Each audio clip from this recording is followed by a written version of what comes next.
morning, children of God. Good morning. What a wonderful day. A little cool, a little crisp, a little frost on the pumpkin. I said that on purpose, and you'll see why here in just a couple minutes. But let's start this day in prayer.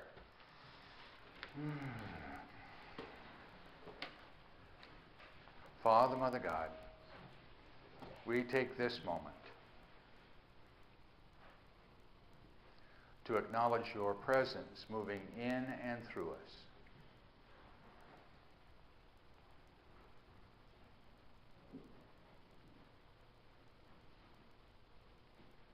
We take this moment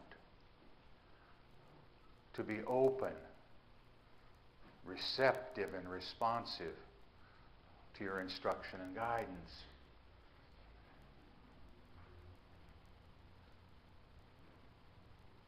We take this moment to acknowledge the truth we know. And we say, thank you, thank you, thank you. And we move forward this day, in this moment, in the name, in the nature, and in the power of the Christ. Amen. Amen. I have a reading this morning that I'd like to share with you. This is from a book called Halfway Up the Mountain, and it's by Martha Smock, one of the earlier Unity writers. And this is called 2 Words to Remember. There are some key ideas that have a great deal of power. Just to think of them sets the law of good in motion. Divine order is such an idea. Those are the 2 words. Divine order. Perhaps this is an idea that you already work with effectively, but perhaps it is one that you need to give more thought to, that you need actively to lay hold of and use. Just the 2 words, divine order, are a blessing in themselves. They are an affirmation of faith. They are a declaration that God is in charge, that God is at work. If you find that you do not easily remember long affirmations of truth, here are 2 words that you can easily remember, 2 words that can work wonders for you. Divine order. When things seem to go wrong, or on those days when you feel as though you have got up on the wrong side of bed, how needed is this idea of divine order? Before you let yourself sigh and exclaim, oh, it's just one of those days when everything seems to go wrong, stop right there and silently, firmly, faithfully declare divine order. Give thanks that divine order is established in you, in all that you do, in the work of your hands, in your home, in your family. The trend of your thinking and feeling will be changed by the idea of divine order, and your day will be one to remember and bless. When you work in the realization that you are under God's law of love, His law of good, that His divine order is established in and for you, you find yourself functioning on a new level. Your mind is clearer, your body is stronger, your emotions are calm and unperturbed. You are able to meet everything with ease, to accomplish all things successfully. If you're getting ready for a trip or making a vacation plan, it's most helpful to affirm divine order. You will not find yourself getting tense, tired, or anxious about details as you affirm divine order every step of the way. Keep knowing as you make your plans and arrangements that divine order is established. As you travel, as you meet new and different experiences, know, divine order is established in all my comings and goings. Divine order makes easy, happy, and uncomplicated my way. Even so-called inanimate objects respond to this idea of divine order. The car that is blessed with the thought of divine order will perform much more smoothly. Try it for yourself and see. If in your home or place of business you find yourself confronted with unfinished work that looms up depressingly before you, instead of looking at it and thinking that you will never get it done, declare divine order. Know that you are given the strength you need to accomplish what is before you. When you work in the knowledge that God is with you, that through him you can do all things, you are working in the spirit of divine order, and you do not find things hard or difficult. Things seem to flow along. Divine order is the easy way, the way of light. Anyone who holds firmly to faith in divine order can prove the power of God, can bring forth right and good answers, even when no solution seems possible, because God is love, God is all good, and God is justice.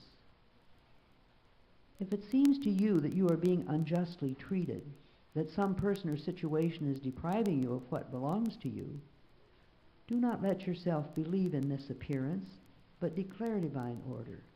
You can trust God's perfect law of good. Divine order is being established now, right now, in your mind, body, and affairs through the power of the indwelling Christ.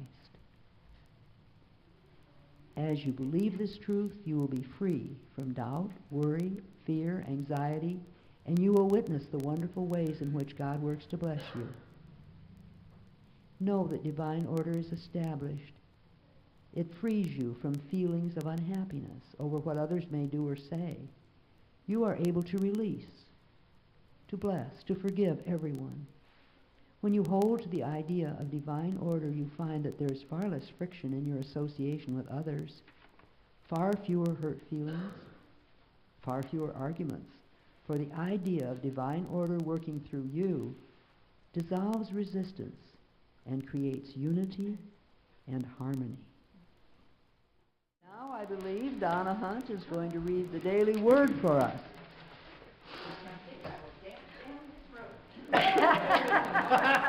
He's on down the road. Go, Donna. Okay, I live a full and dynamic life in the presence of God. Okay. I'll talk louder. Can everybody hear me? Yes. Okay. As I make plans for the day, the wisdom of an ageless scripture reassures me. For everything there is a season and a time for every matter under heaven. Centering my thoughts and decisions in the presence of God, I achieve balance in all my activities. Reflective, prayerful moments remind me to allow for time alone and for time shared with others. I set aside a portion of my day for productive activity, and I also establish time for playful activity. I have time to give and time to receive. By balancing the activities that involve spirit, mind, and body, I live a full and dynamic life. In the Bible verse is, I will study the way that is blameless. When shall I attain it? I will walk with integrity of heart within my house. Psalm 101:2. I will study the way that is blameless. I will study the way that is blameless. We live the truth we know, and we begin by centering and working with the truth of us. I am. Breathe it now.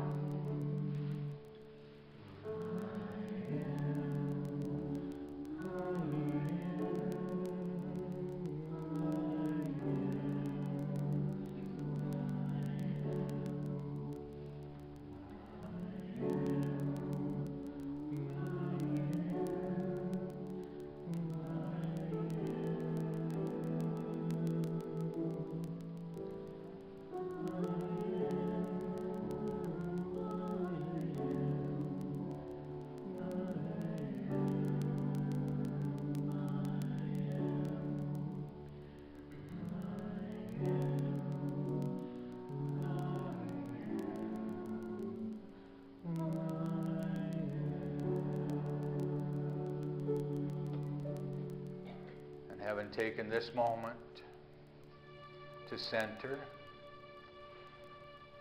having taken this moment to become still and quiet,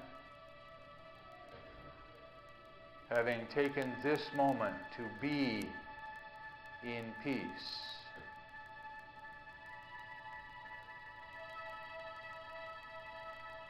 I move in consciousness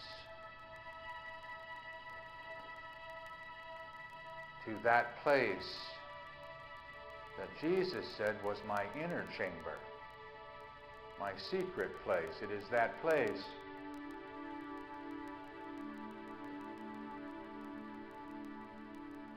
where I know my oneness.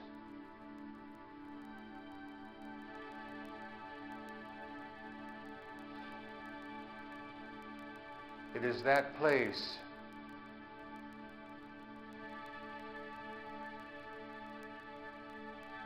where I listen for in prayer I have asked, and here it is answered.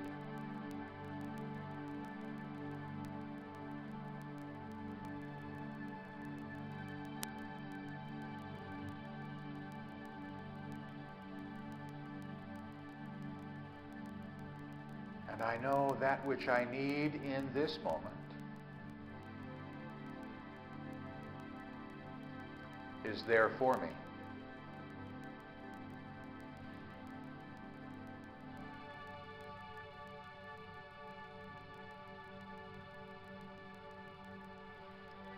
And for each of us,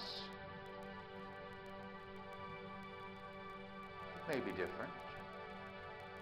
For you, it may come in a song, in a melody. For another, in word.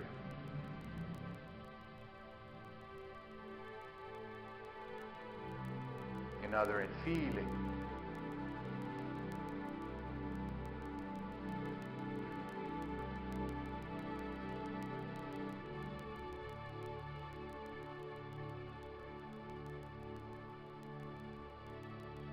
However, whichever way it comes to you, embrace it now.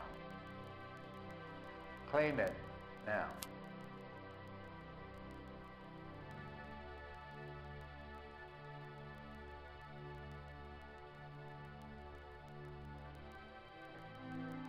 It is my Father's desire to give you the kingdom. We have been taught. In the silence we claim it. In this holy moment.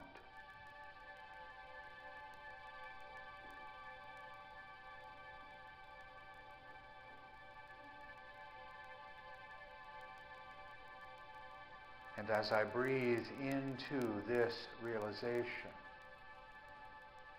perhaps new for me, perhaps something I've been working with for quite a while,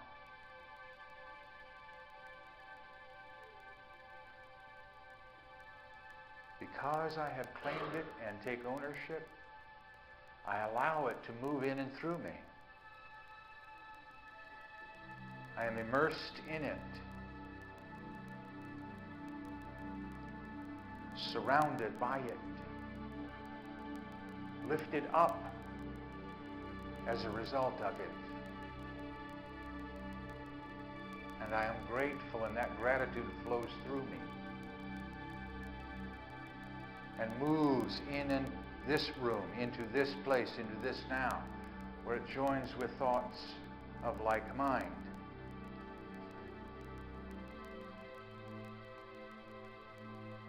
And it grows in strength and in power. And it moves from us into our community, and we make a difference. And it moves from us into our world, and we make a difference.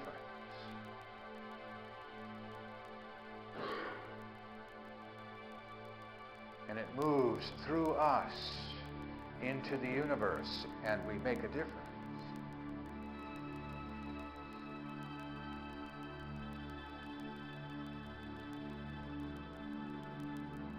And with each breath I take, I allow this flow to move through me. Knowing this is mine in this moment.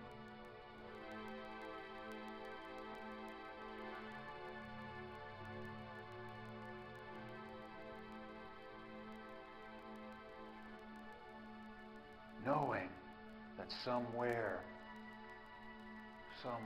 someone has said and is saying, thank you, thank you, thank you, for in this moment, what you have sent is what I need. And I am grateful. I am grateful for the peace you have sent. I am grateful for the order you have sent. I am grateful for the love you have sent. And moving through this one, it returns to you. And the circle is complete and whole in mind and in demonstration. And with each breath I take, I allow this feeling to move through me.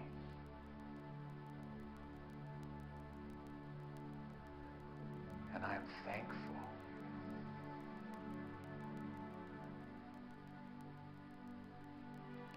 I am fulfilled.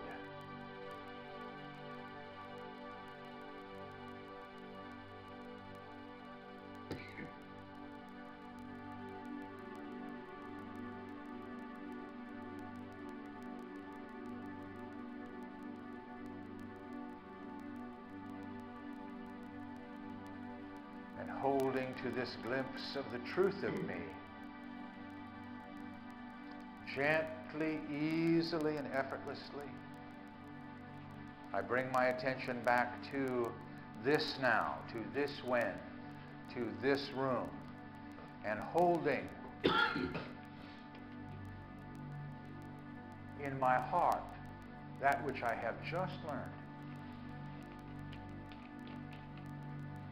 I pray as Jesus, my elder brother, has taught me, in this manner.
Today is a fun day for me, okay? The reason it's a fun day is because you got it. I think I'm going to dance up here today. One of the challenges that we face all the time in our spiritual development is that we think we need to be really serious. We need to really hunker down. We need to pay attention. Well, that part I'll agree with. We do need to pay attention. But we don't need to take ourselves so seriously. We had fun on Wednesday.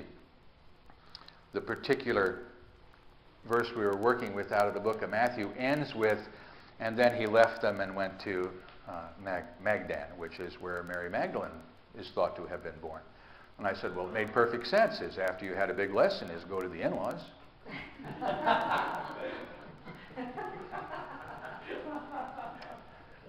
If that's your belief system. And I got that kind of reaction from some people going, oh man, you know, I just know you did not say that out loud. Because a lot of people take that book real seriously. And it is. But he traveled with people, just like you and me. He was teaching to you and I 2,000 years ago. Some of us may have even been there if you believe in reincarnation. In which case, you got 2 free meals. Is he like that one? First he fed the 5,000, and then he worked with them for 3 more days, and then 1,000 of them left, and then he fed 4,000, right? From what? From the truth of him. From the source of him. Because his disciples asked the question, where are we going to get the food? There's a lot of folks here. And if they get really hungry, they're liable to get testy. And if they get testy, they're pointing at you, pal. Now, none of that is what it says in the book, is it? But how do people react to things that are going on in their world? Right? Not just then, but now. If something isn't going right in your world, whose fault is it? Theirs. Theirs. Them. Yours. Mine. I'm always at fault. It's mine. I take it. Thank you very much. It's Rob's fault. Rob said. Right? Good. Right?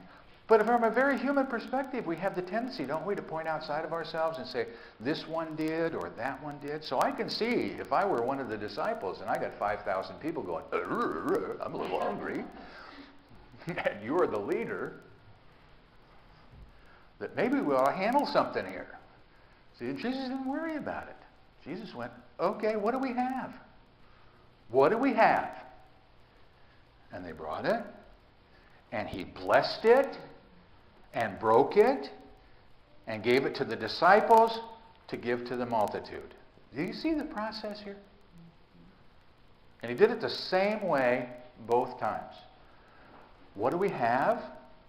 I bless it, I break it, I give it to my spiritual qualities, my disciples, and I give it to the world. Very easily could have done this. There's a village over there, go feed yourself. I know there is because I'm going there later. But it doesn't say that in the book either, does it? No. Okay. What is our lesson about that? Our lesson is really simple for me, and it's perfect timing. See, God works. I'm just telling you, God works. If you will just get out of the way and let God work through you, God works. I need to tell a miracle story. Can I tell a miracle story this morning? Okay. My miracle story is this morning comes from a phone call I got during the week. And the phone call is, my husband's going to the hospital. And we're not sure what's going to happen, whether they're just going to put a shunt in, or whether they're going to put a little balloon for angioplasty in, or whether they're going to have to do quadrillion bypass surgery, or whatever. Can you put us in the prayer chain? I said, sure, not a problem. And we put that family, not just the individual, but that family, and all those who would be involved in the procedure into our prayers. And we activated the prayer chain. And they're here this morning because that was our friend Jim. He was the most boring patient they've had all week. Got in, did it, come home, went, oh, darn, no Hawaii trip out of this guy. Right? Prayer works. And Lita and I talked a little bit this morning about that. What does that look like for us? Because what are we doing? What we're doing is the action that we're taking is we're asking. Okay? We didn't huddle in our little shell and go, woe is me, woe is me, woe is me. We opened up and said, look, we know that the truth of us is out there. We know that everyone who is involved in this process is in the right and perfect place for them, doing the right and perfect thing that needs to be done by them, and I love that. And then took the step and went into it. Okay? And that includes Jim. Did the same thing. Okay? And the result is wonderful. Okay? What difference, if you think about it, from those who enter into this process from a place of fear? From a place of fear. The result's significantly different, yes? Sometimes. Sometimes not. Sometimes the process takes a little longer for others. But the process remains the same when you will live life. See, we forget that that's our charge. That's your job. If you need a job, if you're not working at the moment, let me give you a job. Your job is to live life. That's your job. Live it abundantly. Oh, darn, there's that extra in there. I was fine with the living it part. Now you're putting in parameters. Yeah, kinda. So the question becomes is how do I do that? How do I do that? I've never been taught that, perhaps. How do I do it? Well, you know how, you just don't remember.